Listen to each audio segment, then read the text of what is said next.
皆さん、物語や神話がですね、実は国家を形作るためのものすごく強力な戦略になるって言われたらどう思いますか？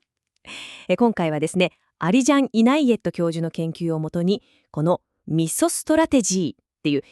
これが非常に興味深い考え方なんですけど、これを一緒に見ていきたいと思います。まずはですね、イナイエット教授が提示するこのちょっと衝撃的な言葉から始めてみましょうか。かつて文明の代名詞だったウイグルという言葉、それがですよ、今や世界で最も抑圧された社会の一つを指す言葉になってしまった。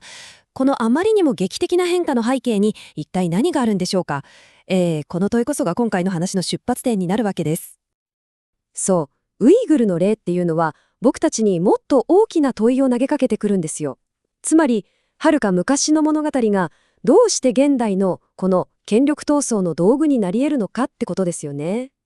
さあ、この謎をね、解き明かしていきましょう。さて、この現象を理解するための鍵、それがですね、イナイエット教授が提唱するミソストラテジーという概念なんです。名前の通り、神話のミソスと戦略のストラテジーを組み合わせた言葉なんですけど、これが権力に対する全く新しい見方を教えてくれるんですよ。じゃあ、そのミソストラテジーって何なのか。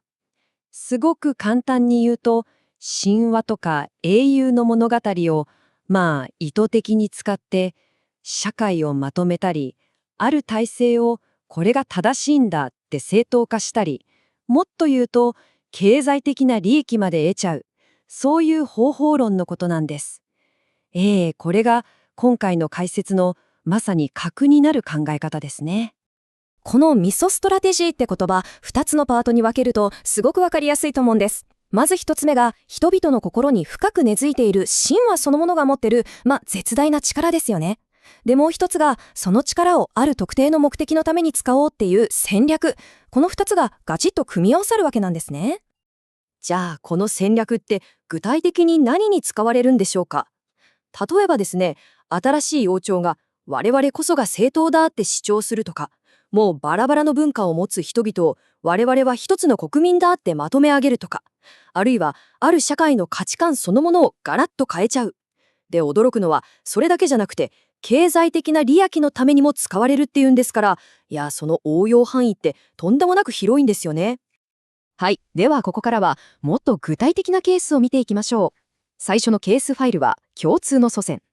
テーマは中国文化のまさに土台を築いたとされる伝説の人物、皇帝です。さて、この皇帝、一体何者だったんでしょうか？ここでものすごく興味深い対立が見えてくるんです。公式の物語では、皇帝は竜の子孫、つまり神話的な存在ですよね。ところが、教授の研究が示しているのは全く違う姿。歴史上に実在した遊牧民のリーダーとしての皇帝なんです。ねえ、同じ一人の人物がここまで違う物語で語られている。どうやらここにミソストラテジーの鍵がありそうですね。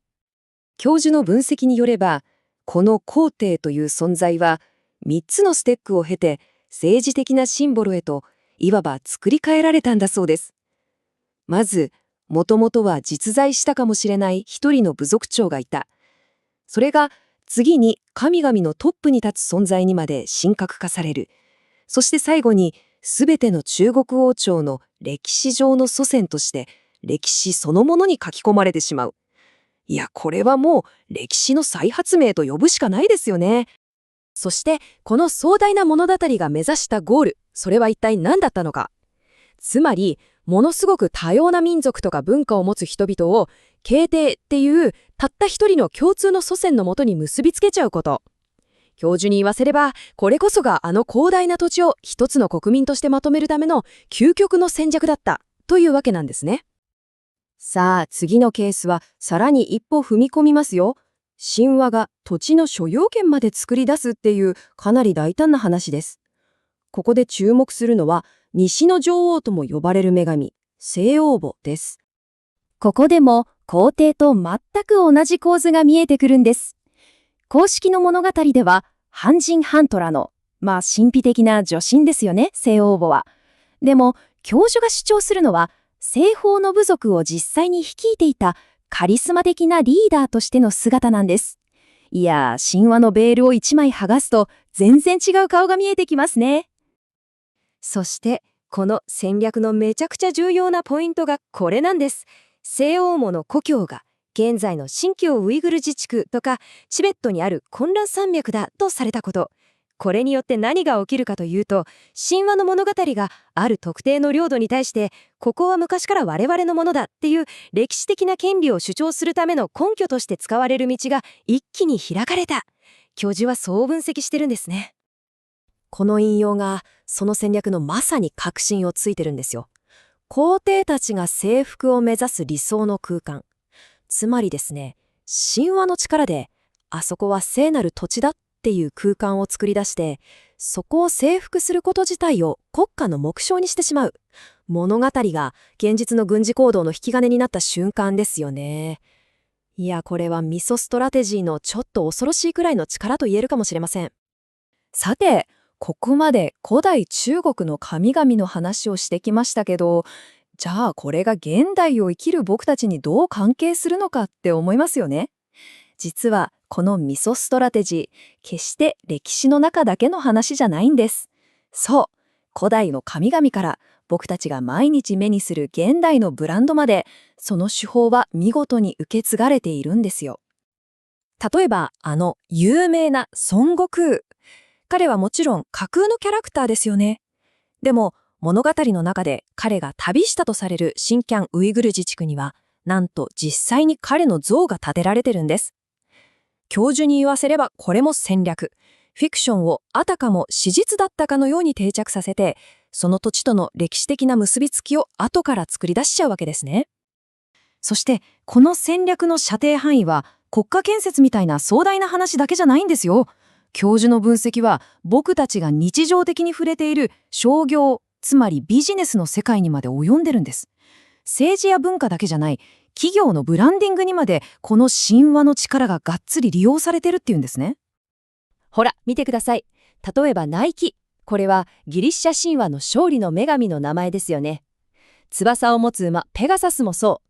僕たちはね、無意識のうちにこういうブランドロゴを通して何千年も続く神話が持つ力強さとかスピードみたいなイメージをそのまま受け取ってるんです。これこそがまさに現代のビジネスにおけるミソストラテジーと言えるわけですね。そしてこうした戦略が何世紀にもわたって続いた結果、一体何が起きたのか。教授はそれを巨大な動画の大釜という言葉で表現しています。ごく小さな集団がまるで雪だるま式に15億人っていうとてつもない存在へと成長していった。これはもう単なる歴史の話じゃない。物語がいかにして現実のこの人口の動きさえも変えてしまうのかっていう壮大な証明なのかもしれませんね。さて、ここまで見てきたように物語っていうのは国境を引き、そして私たちのアイデンティティさえも定義するとてつもない力を持っているわけです。では最後に皆さんに問いかけてみたいと思います。あなたをあなたたらしているもの、その背景には一体どんな物語があるんでしょうか。今回の話がその答えを考える何か一つのきっかけになれば嬉しいです。